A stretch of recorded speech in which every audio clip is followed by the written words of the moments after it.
बिन्नी, ये लो, ये मसाले और सब्जियां ले जाकर रसोई में रख दो। और ये चाउमीन, इसका क्या करना है? बाहर जानवरों को डाल दो, कम से कम उनके मुंह तो लगे। ये कहकर मायूस सोमेश हाथ मुंह धोने के लिए चला गया। फिर थोड़ी देर बाद, बिन्नी, लगता है अब कुछ और काम देखना पड़ेगा। ये चाउमीन का ठेला तो चल नहीं रहा, लगता है मेरे हाथों में वो स्वाद ही नहीं रहा। अजी ऐसा कुछ भी नहीं है, तुम्हारे हाथों की बनी चाउमीन का तो आज भी कोई तोड़ नहीं। असल मुसीबत तो वो बड़ी बड़ी दुकानें हैं जो तुम्हारे सारे ग्राहक छीन ले गयी। बात तो तुम्हारी सही है बिन्नी, देखते ही देखते कितने सारे होटल खुल गए इस इलाके में, और मैं वहीं का वहीं रह गया। हमेशा डरता रहा कि अगर चाउमीन का दाम बढ़ाया तो कहीं ग्राहक न छूट जाए। और उन्हें देखो, आते ही आपसे 4 गुनी कीमत पर चाउमीन बेचने लगे। और फिर भी सब लोग वहीं जाते हैं, शायद वहाँ खाने के लिए और भी चीजें हैं इसीलिए। ना जी ना, असल बात तो ये है कि वहाँ आराम से बैठकर मोबाइल पर शोशा करने को जो मिल जाता है लोगों को। तो इस चीज का भी तो अपने पास कोई तोड़ नहीं, कहाँ से मुकाबला कर पाऊंगा मैं उन बड़े लोगों का। किसी समझदार आदमी ने कहा है, अगर दुश्मन से मुकाबला नहीं कर सकते तो उसे दोस्त बनाने में ही समझदारी है। क्या मतलब? मतलब ये मेरे भोलूचंद कि उन बड़े बड़े होटलों में भी तो कोई ना कोई चाउमीन बनाता ही होगा, तो वो कोई इंसान तुम क्यों नहीं हो सकते? ना हर रोज ठेला लगाने की आफत और ना लागत जुटाने का झंझट। बस हर रोज जाओ, झटपट चाउमीन बनाओ और महीने के पैसे हाथ में। मेरा दिल कहता है जी, अगर कोशिश करोगे तो बात जरूर बनेगी। अपनी पत्नी बिन्नी के इस भरोसे पर भरोसा करके सोमेश ने एक बार कोशिश करने की ठानी। उसने कई जगह जाकर काम मांगा, लेकिन कहीं बात नहीं बनी। तो सोमेश बड़े भारी मन के साथ अपने घर वापस जाने लगा। लेकिन तभी अचानक उसे एक जानी पहचानी आवाज सुनाई दी। अरे सोमेश, ये तू ही है ना? कौन? ओए मैं दीपक, इतनी जल्दी भूल गया मुझे? हाँ, अरे दीपक मेरे यार, तुझे कैसे भूल सकता हूँ? हाँ, पहचानने में थोड़ा वक्त लग गया, और लगता भी क्यों ना, जरा खुद को देख, बिल्कुल बदल गया यार तू तो। लेकिन तू नहीं बदला। गांव से तू और मैं साथ निकले थे, देख मैं कहां से कहां पहुंच गया, और तू कहां रह गया यार? जहां तक मुझे याद है तूने तो अपना काम शुरू किया था ना। दीपक और सोमेश एक ही गांव से थे और दोनों काम की तलाश में एक साथ शहर आए थे। लेकिन बीते वक्त ने दोनों दोस्तों के बीच काफी बड़ा अंतर पैदा कर दिया था। दीपक को देखकर ही उसकी अच्छी हैसियत का पता चल रहा था, जबकि सोमेश के चेहरे से ही उसकी गरीबी झलक रही थी। दोनों दोस्त काफी समय बाद मिले थे, तो उनके बीच काफी देर बातें हुई और फिर देख भाई सोमेश, बिन्नी भाभी ने राय तो तुझे बिल्कुल ठीक दी है, पर तू सच बता, तुझे अगर मौका मिले तो तू कर तो पाएगा ना? हाँ भाई, मैं जान लगा दूंगा, और तूने तो मेरे हाथ की बनी चाउमीन खाई भी है पहले। चल फिर ठीक है, दिया तुझे मौका। वो जो सामने बड़ा सा होटल देख रहा है ना, the royal star, head chef हूँ मैं वहाँ का। है? क्या बात कर रहा है तू? इतने बड़े होटल में, वो भी हेड शेफ? पर ये कमाल हुआ कैसे मेरे भाई? इस होटल के मालिक की इकलौती बेटी तेरी भाभी है, तो बस आगे तू समझदार है। ओह, फिर तो तेरी वहाँ बहुत चलती होगी ना। अब सच सच बता मेरे भाई, मेरा काम तो हो जाएगा ना? कमाल करता है यार, तुझे हेड शेफ का मतलब समझ में नहीं आता क्या? जा कल से तू मेरा असिस्टेंट शेफ। और रही बात तनख्वाह की, तो महीने के 30,000। बोल, इतने में तो चल जाएगा ना तेरा काम? अरे मेरी माई, 30,000 में तो बहुत कुछ हो जाएगा।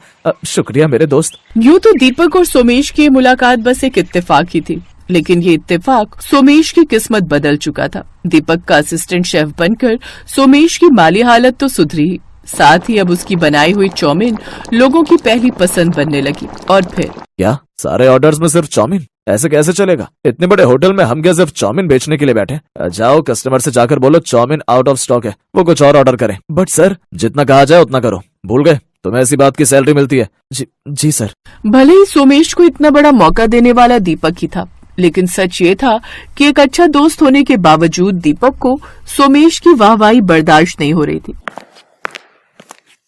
यार दीपक, तू मुझसे कुछ नाराज है क्या? तू जानता है कि मैं चाउमीन बनाने में अच्छा हूँ, लेकिन फिर भी तू मुझे मेरी ड्यूटी हर रोज मेन कोर्स में लगा रहा है। हाँ, तो सिर्फ चाउमीन बनाने के 30,000 खाता रहेगा क्या हर महीने? देख भाई, तेरी मेरी दोस्ती इस होटल के बाहर रख। इस किचन में घुसते ही मैं यहाँ का हेड शेफ हूँ और तू मेरा असिस्टेंट, और ये फर्क मुझसे बात करते समय भी याद रखना। क्या समझा? जी सर। सोमेश समझ गया था कि दीपक बदल गया है, लेकिन उसने दीपक से आगे कोई बहस नहीं की और चुपचाप दीपक की बताई हुई ड्यूटी हर रोज पूरी ईमानदारी से निभाने लगा। लेकिन दीपक की इस हरकत का खामियाजा भुगतना पड़ा होटल को। दीपक, मैं क्या सुन रहा हूँ? तुमने हमारे मेन्यू से हमारी बेस्ट सेलिंग डिश हटा दी। जी डैडी जी, वो मैंने इसीलिए किया था कि हमारी बाकी डिशेस भी कस्टमर्स टेस्ट कर सके और उनकी सेल भी बढ़े। तुम नाकारा हो, ये तो मैं पहले दिन से जानता था, लेकिन तुम इतने बड़े बेवकूफ भी हो, ये अब समझ में आया। सच में मेरी बेटी ने तुमसे शादी करके वो गलती की है जिसका खामियाजा मैं भुगत रहा हूँ। फौरन बुलाओ उस लड़के को जो वो खास चाउमीन बनाता है। सोमेश को बुलाकर न सिर्फ उसकी सैलरी बढ़ा दी, बल्कि उसे उसी समय से सिर्फ और सिर्फ चाउमीन बनाने की जिम्मेदारी सौंप दी गई। और अब ये सब दीपक की बर्दाश्त से बाहर था। ये दो कौड़ी का सोमेश फटीचर ठेले वाला आज मेरे बराबर पहुंचने की कोशिश कर रहा है। नहीं, ऐसा तो मैं नहीं होने दूंगा। धक्के मार कर निकालूंगा ऐसे होटल से बाहर। हाँ। दीपक जानता था कि कस्टमर्स के साथ साथ होटल के स्टाफ और यहाँ तक कि होटल के मालिक की नजर में भी सोमेश की एक खास पहचान बन चुकी थी, तो उसे नौकरी से सीधे सीधे तो नहीं निकाला जा सकता था। तो उसने अपने दिमाग के घोड़े दौड़ाए और फिर अगले दिन, अब ये क्या ड्रामा है? बुफे में क्यों देंगे हम अपनी बेस्ट सेलिंग डिश? सिर्फ एक दिन के लिए डैडी जी। हमारे होटल की 5th एनिवर्सरी पर ये हमारे कस्टमर्स के लिए खास गिफ्ट होगा हमारी तरफ से, और इस बात की पब्लिसिटी हम बहुत पहले ही कर देंगे ताकि उस दिन ज्यादा से ज्यादा लोग आकर हमारी चाउमीन को टेस्ट करें और आगे के लिए फिर हमारा कोई कंपटीशन ही ना बचे। पहली बार कुछ सही आइडिया लेकर आयो। लगता है सोमेश की संगत का अच्छा असर हो रहा है तुम पर। ठीक है, बोल तो सोमेश को कि वो सारी तैयारी कर ले। उसकी बनाई चाउमीन हमारे बुफे की मेन डिश होगी। दीपक आधी चाल चल चुका था और बाकी का काम उसने तब किया जब सोमेश बुफे के लिए चाउमीन में जाने वाला अपना खास मसाला लगभग तैयार कर ही चुका था। सोमेश, यहाँ का सब हो गया? जी सर, ये मसाला सॉसेस सब कुछ रेडी है, अब बस मेहमानों का इंतजार है। ठीक है, तो फिर तुम बाहर का सेटिंग अरेंजमेंट देख लो जाकर। वहाँ भी किसी जिम्मेदार इंसान की जरूरत है। और फिर सोमेश के वहाँ से जाते ही, ठेले वाले, इस होटल में ये तेरी आखिरी चाउमीन होगी। ये है ना तेरे खास मसाले जिसके दम पर तू इतना इतराता फिरता है। अब यही मसाले तुझे यहाँ से बाहर निकलवाएंगे। इसके बाद दीपक ने अपने हाथों से सोमेश के बनाए मसाले में ढेर सारा नमक और मिर्च पाउडर मिला दिया और फिर बुफे लगने के बाद, ओह माय गॉड, ये है आपकी बेस्ट सेलिंग डिश? ये तो सॉरी मैडम, लगता है हमारे शेफ से बहुत बड़ी गलती हो गई। इसमें मिर्च और नमक बहुत ज्यादा है ना। ओफो। Hey Somesh, come here now. जी सर। ये क्या बनाया तुमने? हमारे कस्टमर का मुंह ही जल गया। तुम्हारी ये बकवास चाउमीन खाकर तुम आज के दिन ऐसी गलती कैसे कर सकते हो? बाय द वे, कर भी सकते हो। इससे पहले कभी किसी ढंग की किचन में काम किया होता तब तो कुछ सीख पाते। रोड किनारे ठेला लगाते थे ना चाउमीन का, 10 रुपए में पेट भर चाउमीन। हाँ, तुम कभी इस होटल में काम करने के लायक ही नहीं थे। किसी अच्छे शेफ की रेसिपी चुराकर कुछ दिन तो नाम कमा लिया तुमने, बट अब तुम्हारी असलियत आई गई सबके सामने। हे गार्ड्स, धक्का मारकर निकालो इसे बाहर। आज का पूरा इवेंट ही खराब कर दिया इसने। रुकिए, ये आप क्या कर रहे हैं? पहले मेरी पूरी बात तो सुन लीजिए। मैं बोल रही थी कि चाउमीन औसम है, सही तीखा और बिल्कुल सही नमकीन, सब कुछ एकदम बैलेंस है। सच में इससे टेस्टी चाउमीन मैंने आज तक नहीं खाई। क्या वो बरखुदार चौंक गए ना? तुम्हें क्या लगा मेरे दामाद बन गए तो यहाँ जो चाहे करोगे? किचन में तुमसे छिपाकर एक सीसीटीवी कैमरा मैंने इंस्टॉल करवाया, और फिर आगे क्या हुआ होगा इतना तो तुम समझ ही गए होंगे।